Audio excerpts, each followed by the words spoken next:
Recently, my book club and we read this book, Skyward by Brandon Sanderson. Now, this was my very first Brandon Sanderson book.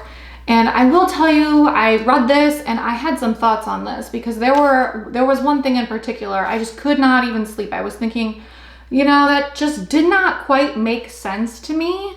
I am making this video as someone who has only read Skyward. I know that there are additional books in the series, so please don't write me hate emails if the author is going to address these in future books. That just leads more validity to this video that yes, indeed, there was a plot hole or something that didn't make sense. And he went back and he fixed it or corrected it or addressed it, or maybe it was intentional and he's going to address it in future books. So everyone just calm down, try to be respectful. So we're gonna dive in. The very first plot hole we have Spensa, who doesn't live on the base. Throughout the book, she complains that she just eats mushroom and essentially rat jerky. Then at the end of the book, she finally goes home to her mother and she's selling things off a cart. I had forgotten what her mother sells off the cart.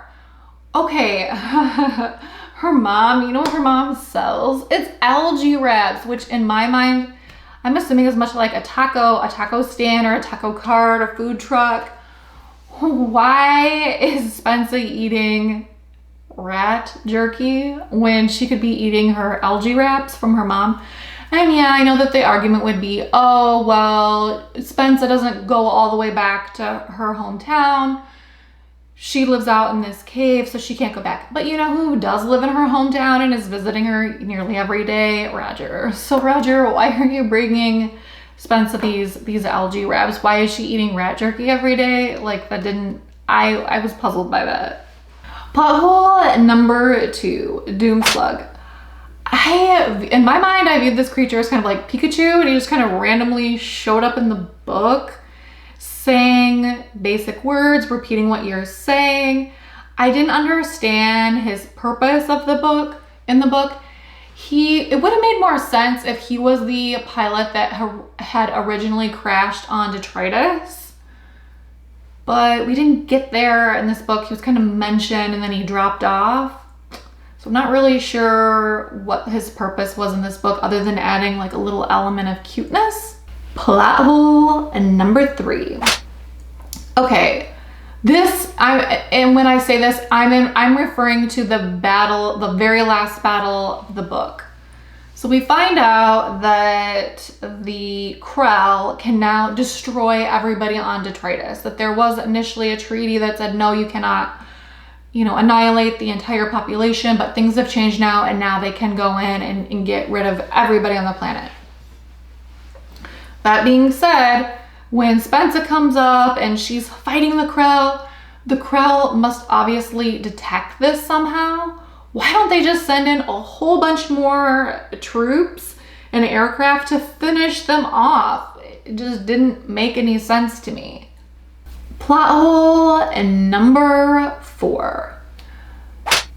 So again, right at the end of the book, at the last battle, Spensa meets up with the Krell where the stars are, and Mbot is infiltrating the data in their systems, and they detect that their systems have been compromised.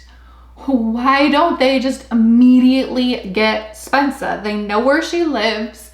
If they can't move that fast, they would eventually catch up to her. Spensa goes back, of course. She lands and she is making everybody wait for Roger to appear, and then she talks more and more about what happened and what she discovered, what she learned. But why don't they just immediately go in and finish her off? And furthermore, why is Spensa waiting around and giving them the opportunity? They're vulnerable. Why doesn't she take more proactive measures? And why aren't the Krell just finishing them off? Especially if that was their plan to start off with.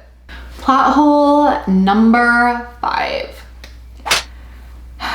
During the very last battle of the book, it was said that the wealthy people had evacuated in their private spacecraft. Okay, that makes perfect sense. However, the whole reason that people are on detritus is because every time they try to leave, the Krell attack them and they have to stay there. So they're trying to flee, but they can't. That's why they're trapped on this planet. If the wealthy are evacuating, where exactly are they evacuating to? That was the whole point of why they're on detritus. They can't escape. They can't evacuate. It did not make any sense to me. Plot hole number 6.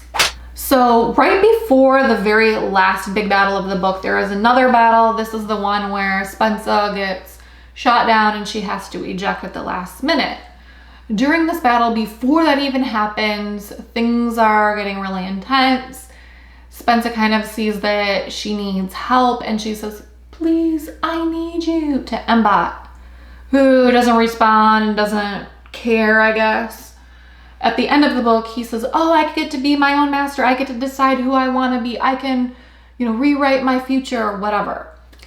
Okay, so why did you wait for Spencer to get shot down and have to eject in the first place, just to drum up the drama at the very end? And you might say, well, he had to think about it.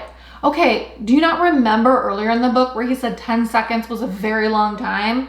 So why did it take him so long to come to the realization that he needed to get rid of his dust and get out there and help? And plot hole number 7. This was the one that I was like, I'm really struggling here to understand. What? So when we see Mbot, he's supposed to be this technologically advanced flying machine or airplane or spacecraft, whatever. And we also know that the Krell do not pilot their own machines. They have autonomous flying, they have drones. So these drones get in and they fly the spacecraft. If Mbot is supposed to be so technologically advanced, why doesn't he have autonomous flying capability, essentially autopilot? Why is Spencer even needed? Why would he risk her, if she meant so much to him, why would he risk her life? If you believe that books create ideas and ideas change the world, let's change the world one book at a time. Make sure you're subscribed to my channel. I'm Lisa of Troy. Peace.